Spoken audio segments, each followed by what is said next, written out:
Hi everyone, welcome. Today we're going over 20 practice problems for the ATI TEAS exam. I'll be going over every answer with explanation. So this video is a bit lengthy and relatively slow.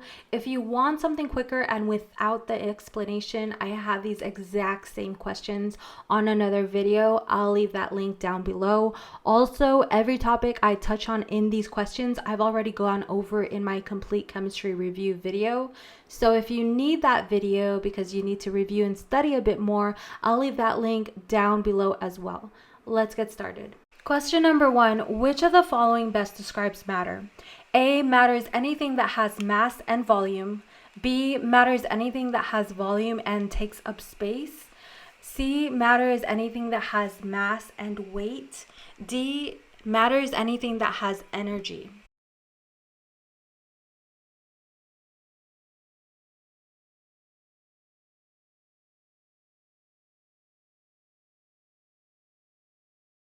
Our answer here is A, matter is anything that has mass and volume. Mass is the quantity or measurement of matter, and the volume is the amount of space an object takes up.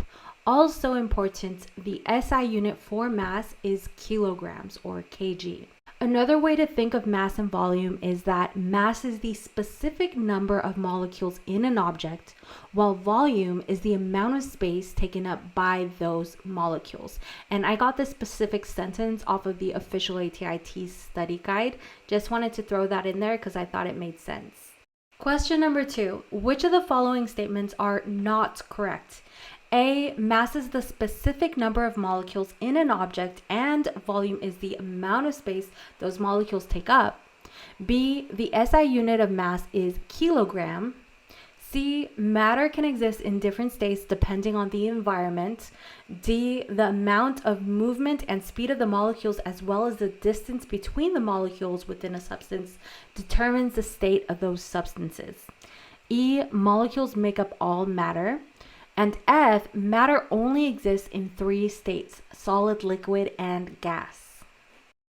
Answers A to E are correct statements.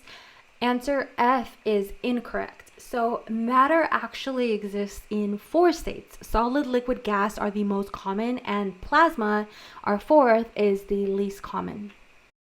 Question number 3, which of the following best describes a solid? A solid has high kinetic energy and the molecules are close together in an object. B, a solid has low kinetic energy and the molecules are most spaced out far apart. This gives the molecules the freedom to move quickly. C, molecules are tightly packed in a solid and do not move around. Instead, the molecules vibrate in place. A solid has a definite or fixed shape and volume. A solid substance also has low kinetic energy because the molecules are unable to move freely and quickly. Or D, molecules in a solid are close together and a solid has no definite shape or volume. Our answer here is C. So let's take a look at what the molecules look like in a solid, liquid, and gas, focusing in on the solid.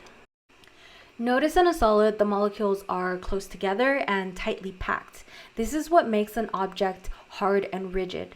These molecules have no room to move around, so instead they vibrate in a fixed place. Because they are unable to move quickly and far, they have relatively low kinetic energy.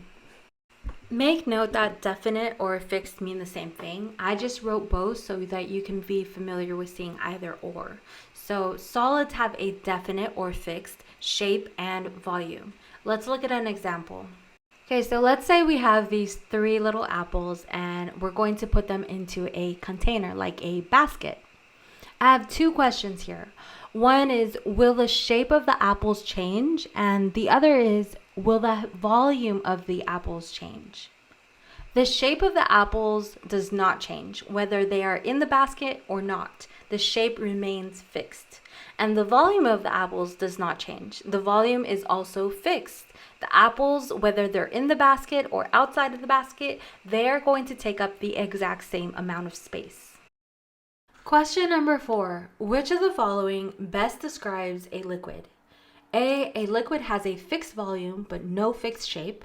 The molecules in a liquid are freely moving, although they are able to move about, they are still relatively close together. B, a liquid has a fixed volume but no fixed shape. The molecules are tightly packed together and vibrate in place. C, a liquid has no fixed volume and no fixed shape. The molecules are free to move around quickly, and a liquid substance has high kinetic energy. Or D, a liquid has a fixed volume and a fixed shape. The kinetic energy is extremely low, and the molecules stay in place. Our answer here is A. So let's look at our solid, liquid, and gas molecules again, and let's focus in on the liquid molecules. So these molecules are spread apart from each other, but still relatively close to one another. They're able to move around freely, and this allows them to build up a bit of kinetic energy. They have more kinetic energy than a solid, but less kinetic energy than a gas. A liquid has a fixed volume, but no fixed shape. So let's look at an example. We have 10 ounces of water here in this cup, and let's say we pour all 10 ounces of water into this water bottle. Will the shape of the liquid change, and will the volume of the liquid change? The shape of the liquid will change. The liquid takes on the shape of the container it is in, and the volume of the liquid remains the same. It takes up the exact same amount of space, measured in ounces. 10 ounces here to be exact. Question number 5. Which of the following best describes a gas? A, molecules in a gas are compact and close together, giving them high kinetic energy. B, molecules in a gas are spread far apart and have high kinetic energy. They have a fixed shape and fixed volume. C, molecules in a gas are close together but can move freely. Gas has low kinetic energy and has a fixed shape but no fixed volume. Or D, molecules in a gas are spread far apart, are able to move freely and quickly. Gas does not have a fixed shape or volume. Both depend on the container the gas is in. A gas expands to fill up the entire container it is in, and the molecules have high kinetic energy. Our answer here is D. So looking at our molecules in our solid, liquid, and gas again for comparison, but focusing in now on our gas, notice that these molecules are spread far apart from each other. This gives them the freedom to move quickly and build up relatively high kinetic energy. A gas does not have a fixed shape or volume. Both depend on the container the gas is in. Let's look at an example. Let's say we put helium gas into this tank and we blew up a few balloons in different shapes. Some shaped like stars, others shaped like hearts, and one shaped like a ball. Does the shape of the gas change within each balloon? Yes, it does. And does the volume change within each balloon? Yes, it does. A gas expands in order to fill up the container it is in. In this case, the containers are the balloons. Question number 5. Which of the following statements regarding acid bases is incorrect? A, strong acids completely dissociate in water. B, strong bases completely dissociate in water. C, conjugated acid-base pairs differ by one single hydrogen ion. D, acids dissociate in water and produce hydrogen ions. E, bases dissociate in water and produce hydrogen ions. F, hydrogen is also considered a proton when referring to acids and bases. And G, a Bronsted-Lary base is a proton donor. Our answer here is G. So we are looking for the answer that is incorrect, an incorrect statement. The reason G is wrong is because a Bronsted-Lary base is actually a proton acceptor, not a donor. And answers A to F are all correct statements. Question number 6. Write the correct conjugated acid for NH3.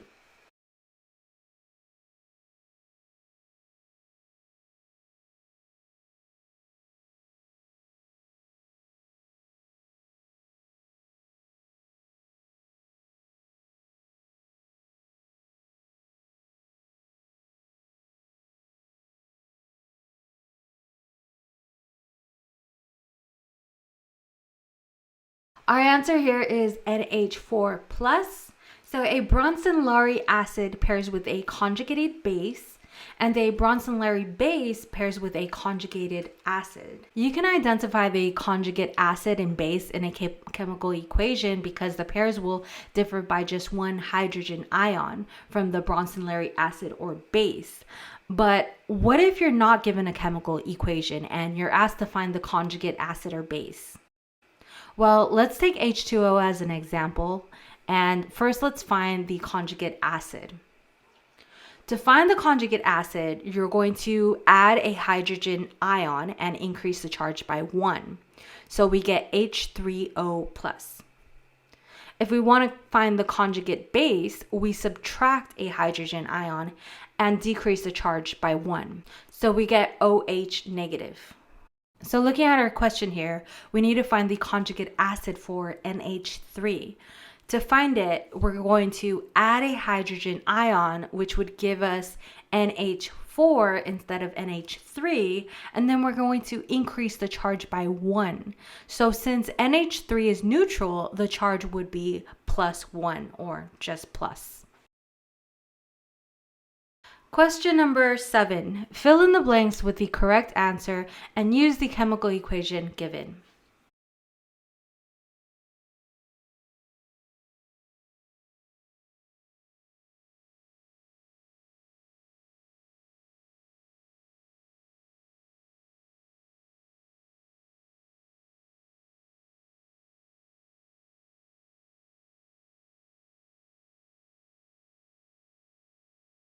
So we have two sides of a chemical equation. On the left side, we have our reactant side, and on the right side, we have our product side.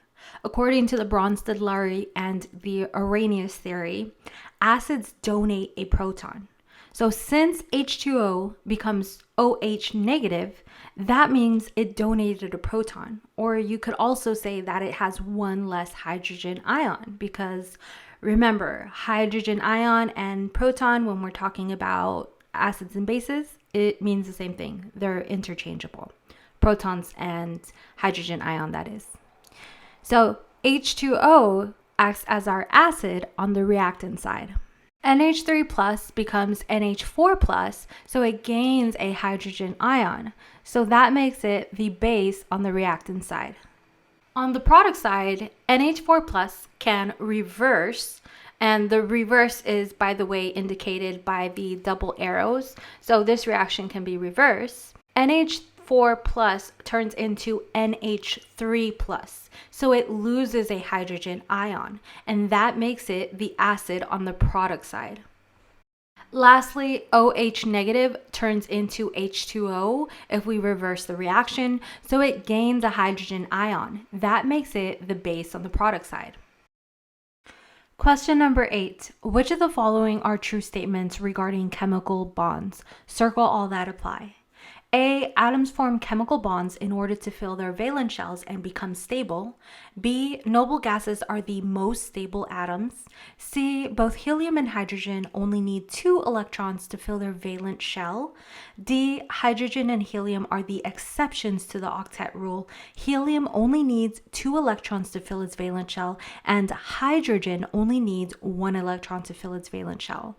E. Hydrogen and helium are the exceptions to the octet rule. Instead, they both follow the duet rule. Both atoms only need 2 electrons to fill their valence shell. F. The bonds between diatomic molecules are covalent.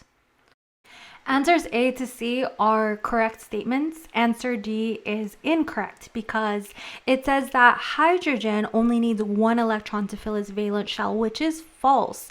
Hydrogen needs 2 electrons to fill its valence shell. That's why it's part of the duet rule. And answers E and F are both also correct answers. Question number 9. Which of the following are evidence that a chemical reaction has taken place? Circle all that apply. A. Change in color. B. Creation of a solid when precipitate is formed. C. Release of heat. D. The formation of gas. E. Change in temperature. F. A change in form of a substance without changing the chemical composition or chemical identity of that substance. Answers A to E are all correct. These are all evidence that a chemical reaction has taken place. However, F is not correct. So, in a physical change, the chemical composition or identity of a substance does not change. In a chemical change, the chemical composition or identity does change. So, F is actually describing a physical change. And when you see the word form, just remember it refers to characteristics, and you can change all the characteristics in a substance. But if you do not change the chemical composition or the chemical identity, then it's not considered a chemical reaction. Question number 10. What type of chemical reaction does this chemical equation represent? A, double displacement or replacement. B, single displacement or replacement. C, synthesis or combination. Or D, decomposition.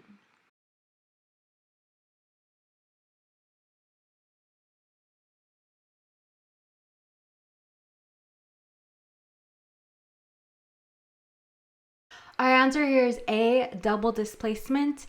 In a double displacement reaction, you begin with two compounds on the reactant side, represented here by CD as one compound and EF as the other compound. The outer two atoms of each compound will combine to make a new product. So here, C and F combine to make CF. Then your two inner atoms from each compound will combine to make a new product. So here, DE is going to combine to make ED. So we're going to see the same pattern here on our chemical equation given. Notice that PB combines with I to create PBI2 on the product side.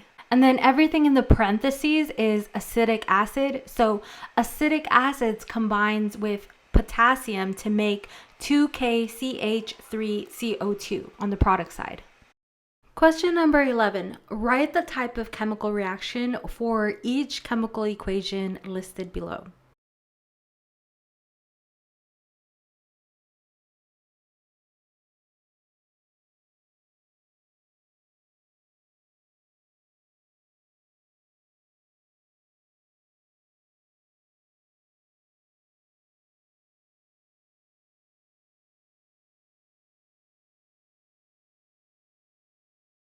So A is decomposition. You can think of decomposition like decomposing fruit or something that's falling apart. And you can think of it in its generic form where we begin with AB and it breaks apart into A and B. So it's decomposing. B is synthesis, which is also called combination, and it's the opposite of decomposition. So here we begin with two reactants, and we're going to combine them to make one product. C is single displacement. In a single displacement, one element in a compound is replaced by another. Here, A is replacing C. Or you can also say that they are basically switching places. D is double displacement. In a double displacement, the outer two atoms combine of both compounds to create a new product, and then the inner two atoms do the same. They combine to make a new product. So C and F combine to make CF, and then ED combine to make ED. Question number 12. Circle the atom that is more electronegative.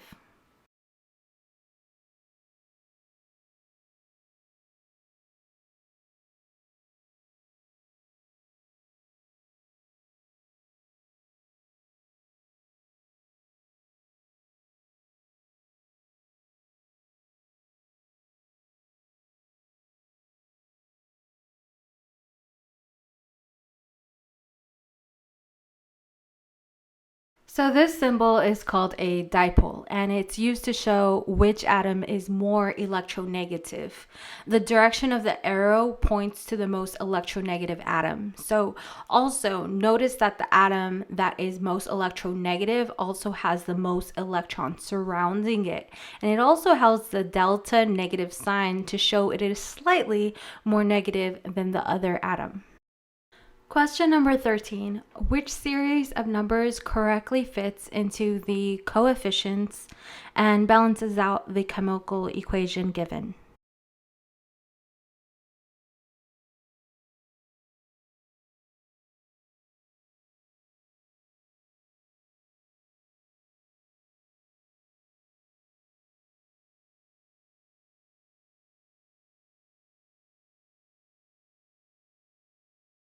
Our answer here is A. So if we take this series of numbers 2, 7, 4, and 6 and fit them into our coefficients, this should balance out the chemical equation correctly.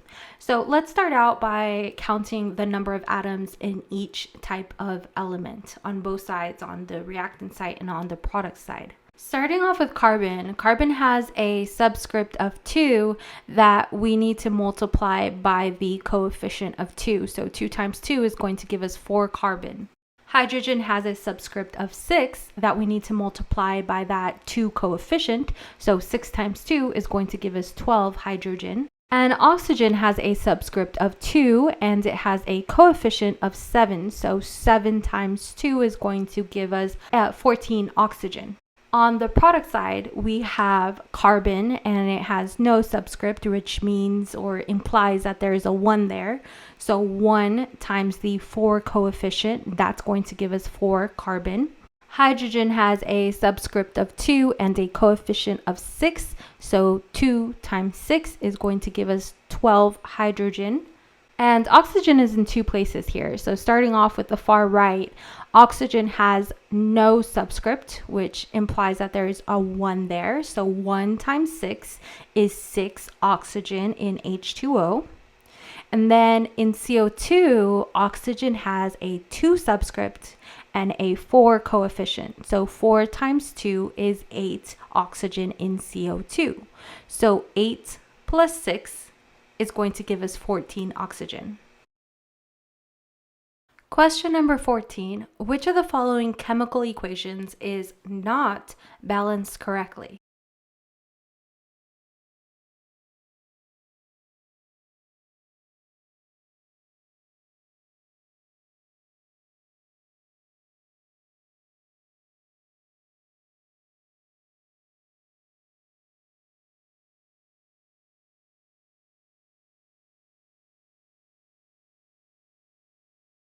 So C is not balanced out, but let's go ahead and balance it out right here. Starting off with writing the amount of atoms in calcium, nitrogen, oxygen, and hydrogen on each side on the product and the reactant side. So calcium on the reactant side has a subscript of 3 and it has no coefficient. So it has a total of 3 atoms. Nitrogen has a subscript of 2 and no coefficient, so it has 2 atoms. Oxygen has no subscript, so we're assuming there's a 1 there, and it has no coefficient, so oxygen has 1. And hydrogen has a subscript of 2 with no coefficient, so it has a total of 2 atoms. Now looking at the product side, so calcium has no subscript after it and it has no coefficient. So calcium has 1 atom. Nitrogen has no subscript and it has no coefficient. So it has 1 atom. Oxygen, so oxygen is in these parentheses, and just remember that when you have a subscript outside of a parentheses, you are going to multiply that subscript by every single different type of atom inside. So for example, we're going to multiply the little 2 by 1 oxygen, and we're going to multiply the little 2 by 1 hydrogen. So as far as oxygen goes, 2 times 1, we're going to get 2 oxygen here. And then hydrogen is in 2 places. So hydrogen here is 2 times 1, which is 2. And then in NH3, hydrogen has 3 atoms. So 3 plus the 2 is going to give us 5 total hydrogen atoms. Okay, before we balance this out, just a little tip, always balance oxygen and hydrogen out last. So I'm thinking if we put a 3 as a coefficient here, we multiply that 3 by the 1 calcium and we're going to get 3 calcium. But that 3 is also going to affect the oxygen and the hydrogen in the parentheses. So for oxygen, it's going to change it from 2 to 6 because we're going to multiply the coefficient by the subscript. So 2 times 3 is going to give us 6 oxygen. And for hydrogen, we're going to do the same thing. So 3 times 2 is going to give us 6 plus the 3 hydrogen in NH3. That's a total of 9 hydrogen. Now I'm going to add a 2 subscript to NH3, and we're going to distribute this 2 coefficient to N and H3. So 2 times 1 nitrogen is going to give us 2, and then 2 times the 3 hydrogen is going to give us 6. Actually going to recalculate the hydrogen, and it's going to be now a total of 12 hydrogen atoms. Okay, so now looking at the reactant side, our calcium and nitrogen are both balanced out. So let's try and balance out our oxygen and hydrogen. I'm going to add a 6 in front of H2O, and this 6 coefficient is going to be distributed to the hydrogen and the oxygen. So 6 times the 1 oxygen is going to give us 6 oxygen, and 6 times the 2 hydrogen is going to give us 12 hydrogen. So now looking at all of the atoms, everything is balanced out. Calcium has 3 on both sides, nitrogen 2 on both sides, oxygen 6 on both sides, and hydrogen with 12 on both sides. Question number 15. Which is the correct number of protons, neutrons, and electrons for the given isotope?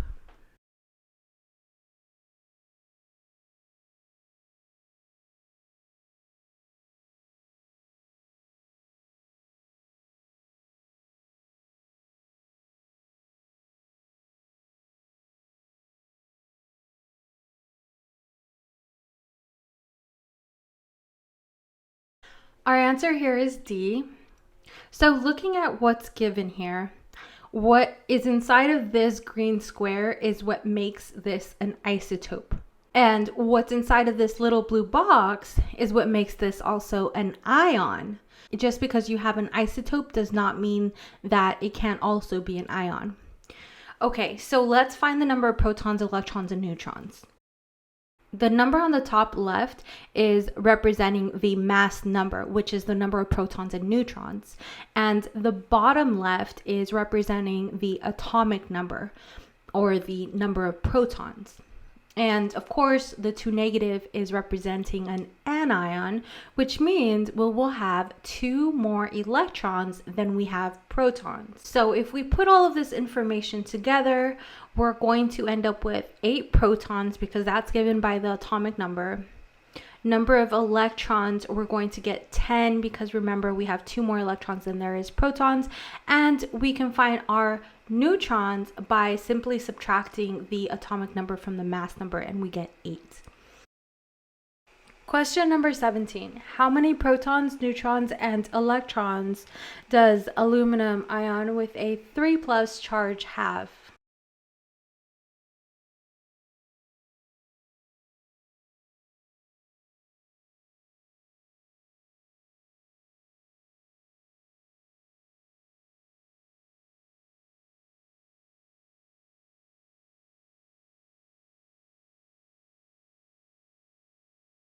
Our answer here is C.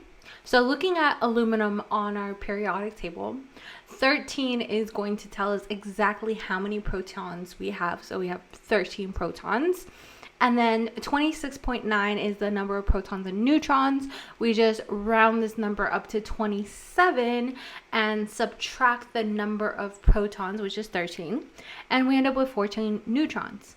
Now, to find the number of electrons, well, in the question, we're given information. It's saying that we have an ion with a 3+ charge. So we're going to have 3 more protons than there are electrons. So that makes our electron total 10. So protons 13, electrons 10, and neutrons 14. Question 18. Which of the following statements is true regarding ionization energy, or IE for short? Select all that apply. A, ionization energy is the tendency of an atom to attract electrons to form a chemical bond. B, ionization energy is the amount of energy required to remove 1 or more valence electrons from another atom. C, ionization energy increases as you go up the periodic table and as you go from left to right on the periodic table. D, if more energy is required to remove a valence electron from an atom, then the IE increases. And E, if more energy is required to remove a valence electron from an atom, then the IE decreases. So we're looking for the true statements here. A is incorrect. It is not true. In fact, this definition is actually the electronegativity definition. So electronegativity is the tendency of an atom to attract electrons to form a chemical bond. B, C, and D are all true regarding ionization. E is incorrect. If more energy is required to remove a valence electron from an atom, then the IE or ionization energy actually increases. Question 19. How many valence electrons does bromine have? Use the periodic table given.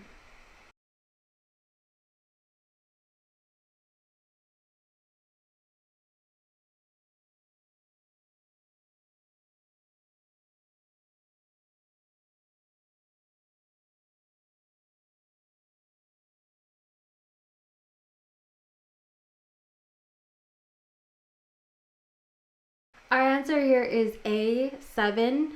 So bromine has 7 valence electrons. So first off, let's locate bromine on the periodic table. Remember that the groups are numbered 1 to 8 on the top. And the number of the group is going to tell you how many valence electrons are in that element's valence shell.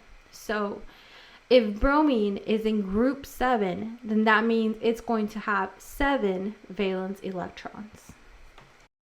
Question number 20. How many energy levels does potassium have? Use the periodic table given.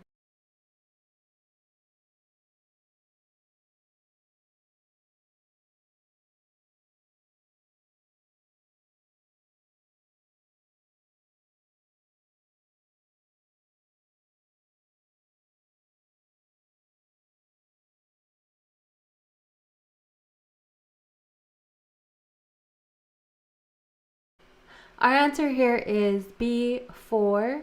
So first let's locate potassium on the periodic table. This question is much like the last question, except we're not going to use groups here. We're instead going to use periods. Periods are going up and down the periodic table, so they're going vertically, and they're numbered 1 to 7. Period is going to tell you how many energy levels an element has. So if we look at potassium, potassium is in period 4, so potassium has 4 energy levels. Alrighty guys, that concludes these 20 practice questions. Thanks so much for sticking around. I hope you learned something new, and until next time.